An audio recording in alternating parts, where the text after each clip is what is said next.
دوستم هرگز مزن پست اعتبار دیگران. گر تو خود را مرد دانی دیگران را شیر دان. مرد شدن شاید تصادفی باشد، ولی مرد ماندن کار هر کس نیست. یک سنگی از کوفتت 100 سنگ را بیجا کند. یک مرد نامردی کند 100 مرد را رسوا کند. اگر کسی را فریب کردی، این معنای آن را ندارد که وی بی عقل است. معنایش این است که او با هستیش به تو باور کرد، لیک افسوس در اصل تو لایق باوریش نبوده ای.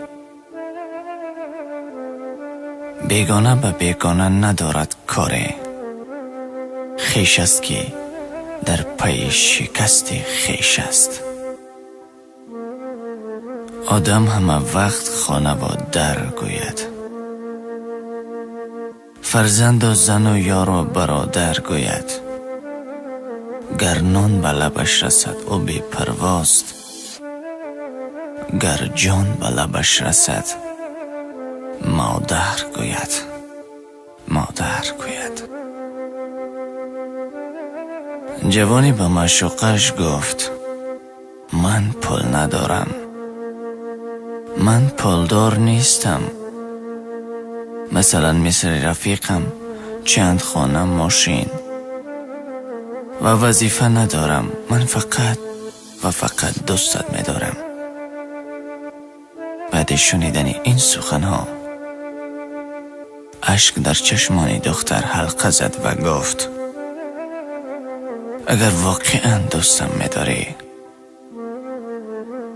مرا با آن رفیقت شناس کن.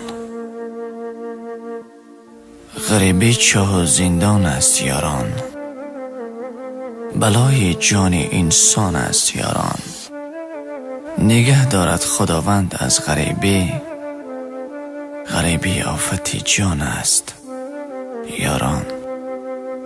ولی که در تمام قوم و ملت برادر با برادر هست یاور. ولی که تاجک بیچاره من غریب افتاده از دستی برادر. خدا سرجم نمای خلق ما را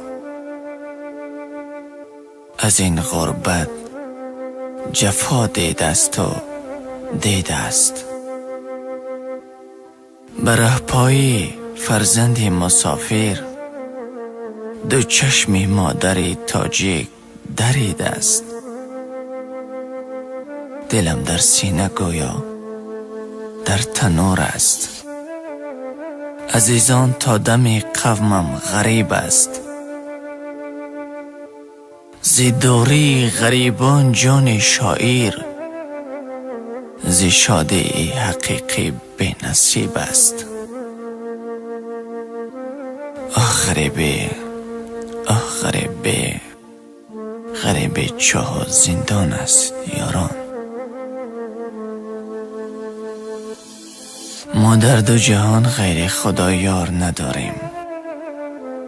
ما جز غم او هیچ دیگر کار نداریم. مسکین و فقیریم به کشانه دنیا،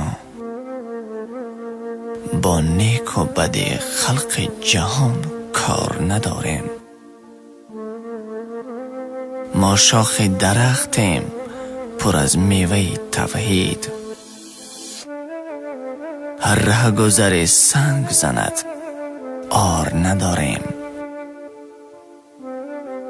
در باب دل خسته شمس الحق تبریز ما جز به خود این شیوه و گفتار نداریم. ما در دو جهان غیر خدا یار نداریم.